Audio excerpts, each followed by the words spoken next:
pessoal, tudo bem? Meu nome é Diego Martínez e comigo vamos explorar juntos neste vídeo como fazer otimização de consultas do BigQuery usando tabelas particionadas. Mas primeiro vou falar um pouquinho quem sou eu. Meu nome é Diego Martínez, eu sou peruano, eu trabalho na Santo Digital há mais de 5 anos, mas no caminho do Google eu comecei há mais de 11 anos. Nesse caminho eu consegui muitas certificações, principalmente de Google Workspace e Google Cloud. Eu gosto demais de planilhas do Google. Eu até tenho um reconhecimento do Google como Google Product Expert em Google Drive e Doc Suite. E também algumas vezes participo de competições relacionadas com ferramentas do Google. Agora vamos falar do BigQuery. O primeiro é conhecer o que é BigQuery. O BigQuery é um Data Warehouse corporativo, totalmente gerenciado e uma solução de banco de dados analítico, que ajuda você a realizar análises de banco de dados em escala de petabyte e permite o processamento de dados em tempo real. Oferece uma linguagem de consulta SQL 2011. Agora vamos falar dos benefícios do BigQuery. O primeiro é serverless. A arquitetura sem servidor do BigQuery permite fazer consultas sem a necessidade de gerenciamento de infraestrutura. Ou seja, você não precisa pagar para manter um cluster de computação em funcionamento. O segundo ponto é que é altamente escalável. Como comentei no slide anterior, pode trabalhar até com petabytes de dados. Terceiro ponto, é muito fácil de usar. Se você conhece SQL, a notação SQL, você tem bastante facilidade de usar esta ferramenta. E o quarto ponto é econômico. É econômico porque você somente paga os recursos que utiliza. É certo que o BigQuery tem custo, mas também tem quotas bem generosas. E se você conseguir fazer otimização, vai conseguir ajudar no seu análise de forma bem econômica. Quando você envia uma consulta, você apenas paga pelos nós da computação, pelo tempo de duração de execução daquela consulta. Por isso, é importante a otimização de nossas queries para economizar tempo e dinheiro. Podemos mencionar outros benefícios, que é muito fácil de compartilhar, que os dados armazenados no BigQuery são duráveis, consultar dados de fontes externas, etc. Agora vamos falar como usamos o BigQuery. Principalmente o BigQuery usamos para ingressar informação, o processo de ingestão de dados. Também usamos para armazenar os dados, fazer análise e visualização.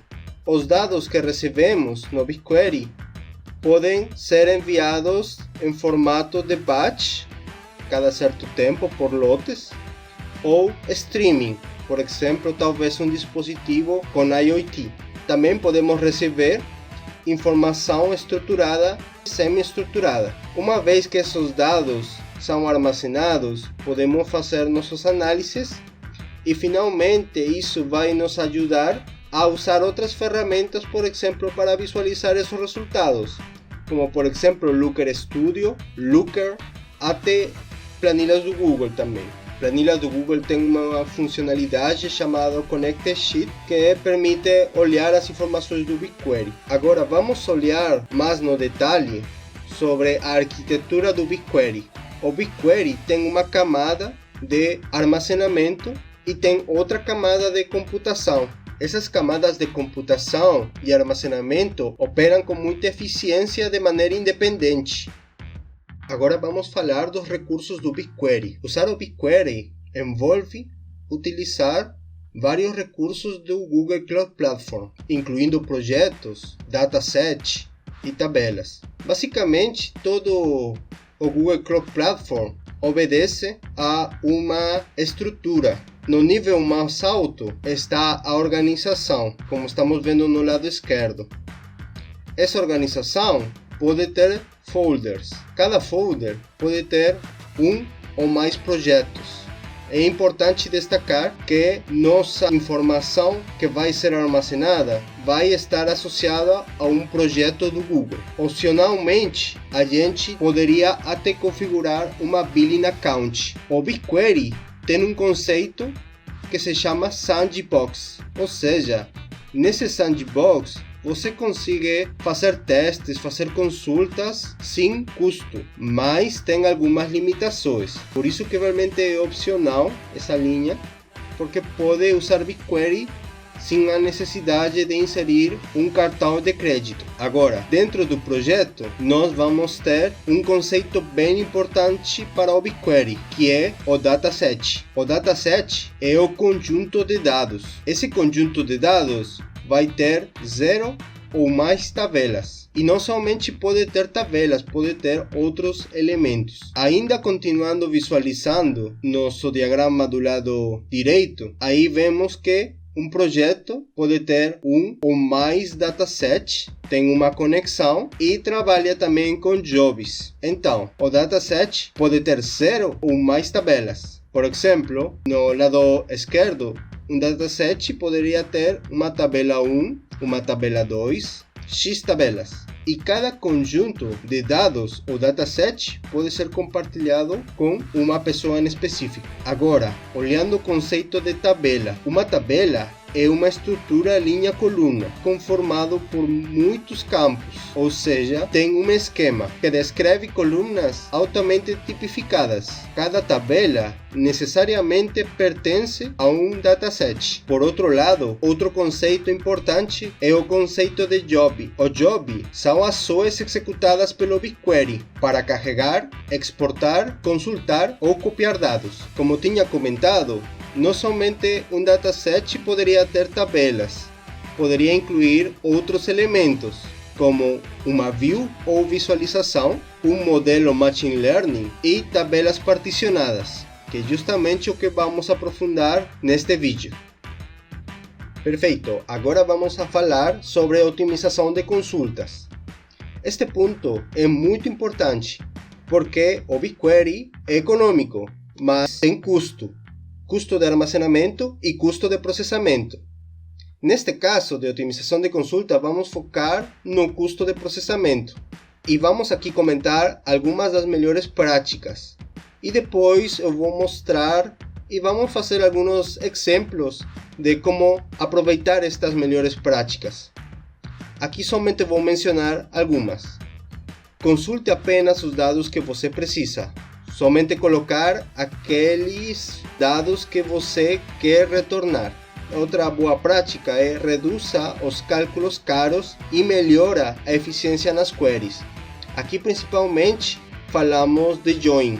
É melhor até denormalizar uma tabela, ou seja, colocar muitas informações em uma única tabela, que realmente ter muitos joins em uma query, porque isso gera bastante cruzamento de dados.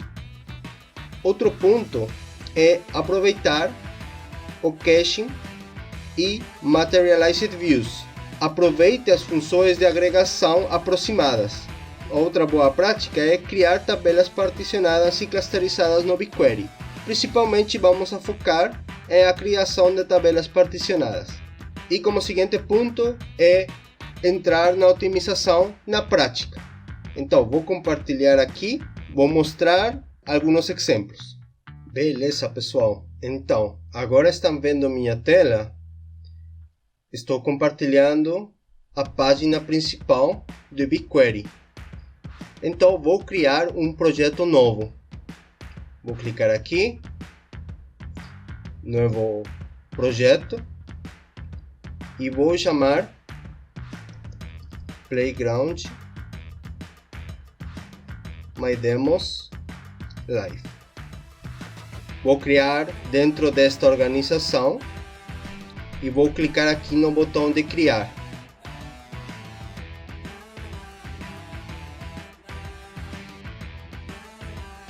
Agora vou selecionar e vou entrar no projeto que eu criei. Agora que já estou no projeto, vou dar clique aqui no menu de navegação e vou entrar a BigQuery. Agora eu vou olhar aqui no lado esquerdo, tenho um explorador.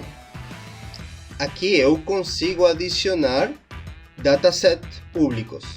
Por exemplo, se eu clico aqui no botão de adicionar, aqui vou encontrar uma opção que é Public Dataset. Aqui eu vou conseguir explorar muitos datasets disponíveis para que eu consiga trabalhar, tá?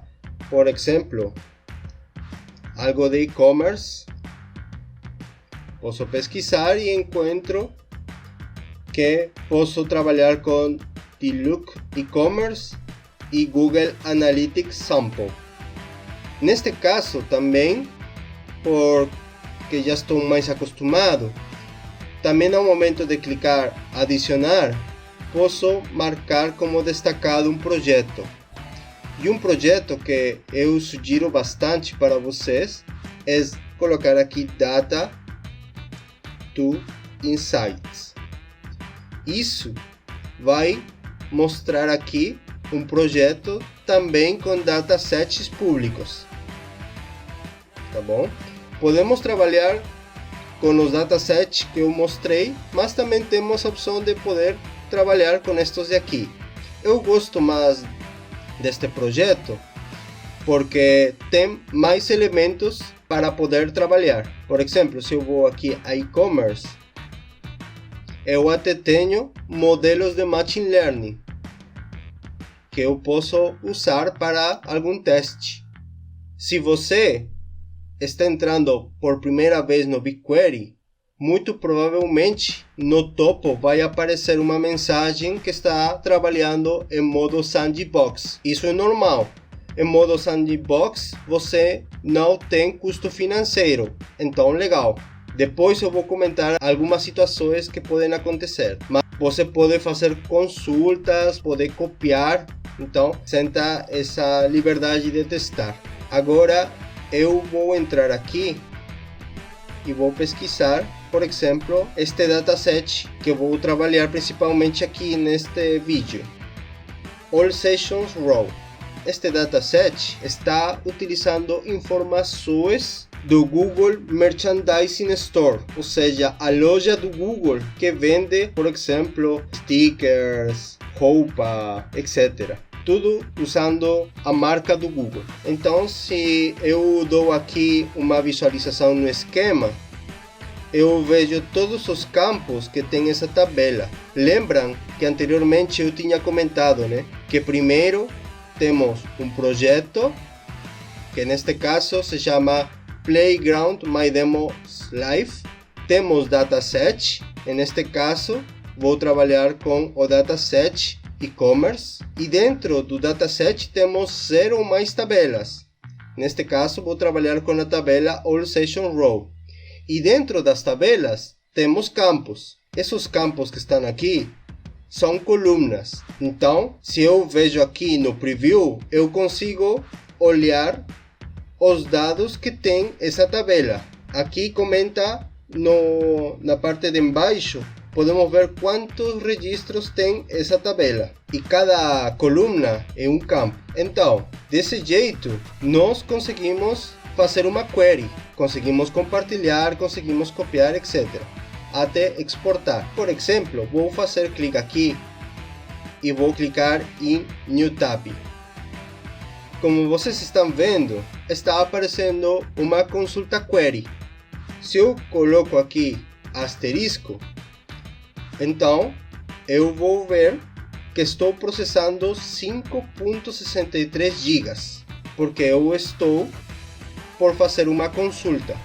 Todas as consultas vão consumir uma quantidade de processamento. Sem executar essa consulta, eu consigo ver aqui ao lado direito qual é o valor dessa consulta.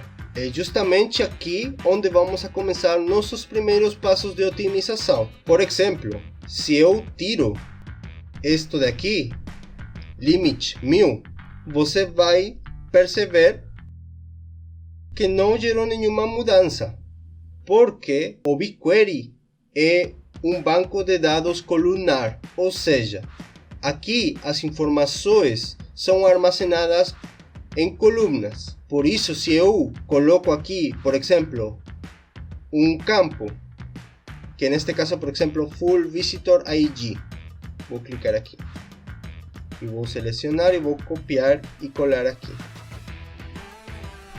Você vai perceber que a quantidade de processamento é muito menor, porque somente estou consultando uma única coluna. Esse valor vai incrementar se eu adiciono mais campos. Por exemplo, coloco aqui vírgula e adiciono este daqui, por exemplo, Channel Grouping. Então, agora o valor de consumo vai ser mais alto. Uma vez que eu já tenho definido aqui minha query, eu consigo executar. Vou clicar aqui no botão de Run. E aqui embaixo vai nos aparecer o resultado. Beleza? Então, aqui está aparecendo o primeiro resultado da coluna e o segundo resultado da outra coluna aqui. Vemos que temos 686.4 megabytes. Se eu coloco limite 5, isso não vai mudar. Então, esse valor de limite não vai influenciar no processamento, porque trabalha com colunas, não pela quantidade de linhas. Beleza? Então, esse é o conceito mais básico para tentar melhorar e otimizar nossas consultas. Por isso, consulte apenas o que deseja retornar. Já entendimos os conceitos básicos. Agora vamos focar na criação de uma tabela particionada. Então, vamos fazer o seguinte. Vamos criar um dataset. Para criar um dataset, nós podemos clicar aqui nos 3 pontinhos ao lado do projeto e criar o dataset. Por exemplo, eu vou chamar e-commerce. Vou selecionar aqui Multi-Region US. Vou criar o dataset. Também podem fazer a criação do dataset usando o código. Eu clico aqui, selecionando somente o código que eu vou rodar e clico aqui no botão de Run. Isso vai fazer exatamente o que eu fiz manualmente no passo anterior. Tá bom? Agora vou testar esta query. Esta query somente tem 4 colunas. Então, se eu executo aqui, vou ver no detalhe do Job Information que realmente não processou nenhum tempo. Por quê? Porque eu executei. Então, temos uma opção na Query Settings que é Use Cached Results. Se eu tiro essa execução, agora não vai trabalhar com caché, então vai executar de forma forçada. O tema do caché é uma boa prática e está ativa de forma padrão. Só que neste caso, para este exemplo, eu vou forçar a execução porque eu já tinha rodado antes de gravar esta parte. Então vou executar aqui. E agora sim vai aparecer o resultado, as 4 colunas e vai mostrar o tempo de execução, tá bom? Agora eu vejo aqui no Job Information que foram processados 1.74 GB. Vamos ver o que acontece quando eu execute em um dia, em uma data onde eu não tenho resultado. Mudará alguma coisa? Se eu seleciono e eu executo, não vou ter resultado porque 2024 não tem um registro dentro de nossa tabela. Embora, igualmente, foram processados 1.74 GB. Isso devido a que está trabalhando, olhando toda a tabela, todas as colunas que foram definidas aqui e todos os registros, e não encontrou nenhuma coisa. Então, até este ponto você viu que, sem importar se existe ou não o resultado, igualmente vai olhar toda a tabela. Então, neste ponto é muito importante criar uma tabela particionada, porque uma tabela particionada não vai consumir processamento se não encontrou a data, neste caso. Então, o que eu vou fazer é agora executar este código de aqui, porque quero que vejam uma coisa. Este código, o que vai criar é uma tabela dentro do dataset e-commerce, tá? Vai criar uma tabela particionada chamada partition by day. Vai usar campo date format, que neste caso é um campo calculado porque estou trabalhando usando uma função chamada parse date. Esta função converte um texto em data. Então, por isso eu consigo usar aqui ao lado de partition by. Agora, esta configuração o que vai fazer é particionar por data, tá bom? Também consegue particionar por timestamp ou por algum tipo de dado de ingesta de tempo, até integer também. Aqui embaixo temos uma configuração de options que nos permite adicionar uma descrição e depois todo o código que vai nos permitir criar essa tabela. Então, vou executar isto daqui. Então, vai acontecer que vai ser criada essa tabela particionada dentro de nosso dataset e-commerce. Apareceu aqui. E podemos notar que estão esses dois campos. Também, details. Olhamos aqui que é uma tabela particionada.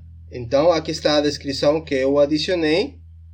Está particionado pelo date format, que é o campo que foi adicionado aqui, certo?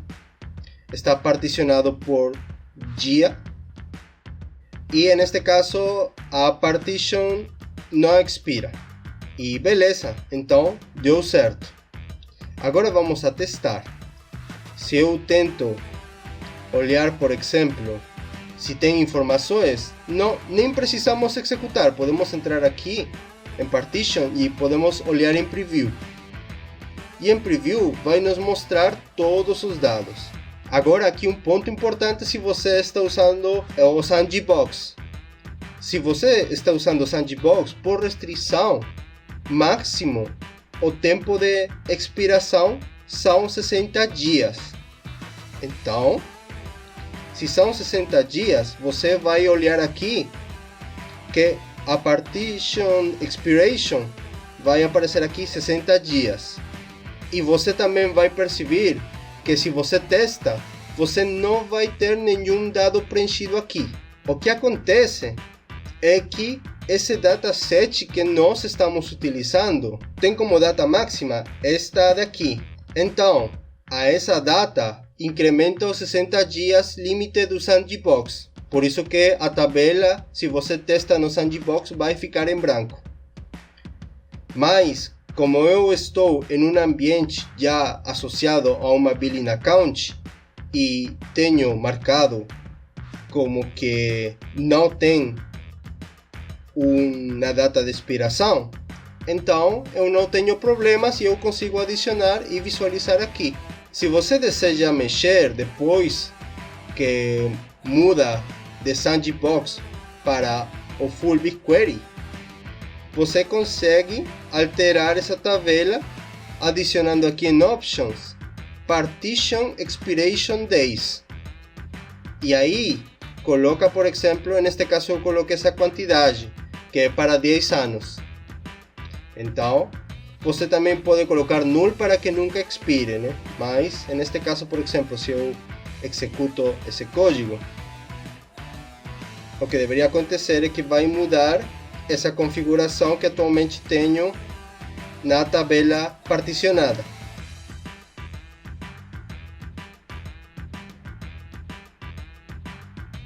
Beleza? Entro aqui em detalhes e vou atualizar. Beleza, atualizou. Tá bom? Então, uma vez que já temos nossa tabela particionada, agora vamos testar esses dois cenários. O cenário onde eu tenho certeza que vamos ter dados. Se você, ao momento de clicar, vê aqui, o processamento foi de 26 kilobytes, muito menor a 1 GB, mais de 1 GB, que tinha olhar toda a tabela de forma direta, né? Olhando todos os dados. O mais interessante é que se a data não existe, no caso anterior igualmente consumia o processamento de mais de 1 GB, mas aqui não vai consumir nada. Se eu entro aqui, eu vejo que não usou processamento, 0 bytes, e está sem cachê, ou seja, realmente não vai consumir processamento. Então, isso é muito legal de utilizar tabelas particionadas. E tabelas particionadas também é possível utilizar com clustering. Clustering é basicamente agora não somente filtrar e ordenar por uma coluna, senão também por mais de uma. E a uma tabela particionada também é possível adicionar clustering, como tinha comentado no slide. E assim, realmente dá para fazer muitas mais otimizações, mas o ponto principal era focar neste vídeo na parte de tabelas particionadas. Espero que tenham gostado muito do vídeo. Deixe seu like e compartilhe. Até uma próxima!